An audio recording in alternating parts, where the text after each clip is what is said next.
जय भीम सगळ्यांना. मी शीतल इंगळे आणि ही माझी नवीन आयडी आहे. नवीन आयडी बनवायचं कारण एवढंच की माझी आयडी हॅक झाली. आता म्हणजे 2 तासापूर्वीच हॅक झाली माझी आयडी आणि त्या हॅकरचा पूर्ण बायोडेटा आहे माझ्याकडे. ते तर मी बघल नंतर. पण सगळ्यांना माझं एवढंच म्हणणं आहे की आता सध्या माझी आयडी त्यांनी हॅक केली आहे पूर्णपणे. ती आयडी राहिली नाही आता ज्याच्यावर म्हणजे व्हिडिओ बनवायची. तर आता ही नवीन आयडी ओपन केली आहे. जेवढे पण म्हणजे आहेत मला ओळखतात तर मला ह्या आयडीला तुम्ही फॉलो करू शकता.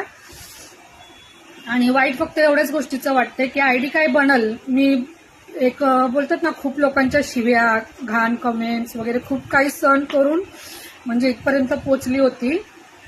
पण समोरच्याने आयडीच हॅक करून टाकली माझी. आणि ते पण मला खूप काही बोलायचे पण मी बोलू शकत नाही व्हिडिओद्वारे, कारण मग हे होऊन जाईल. कम्युनिटी गाईडलाईन त्यांची क्रॉस होऊन जाईल. त्या समोरच्या व्यक्तीचा पूर्ण बायोडेटा आहे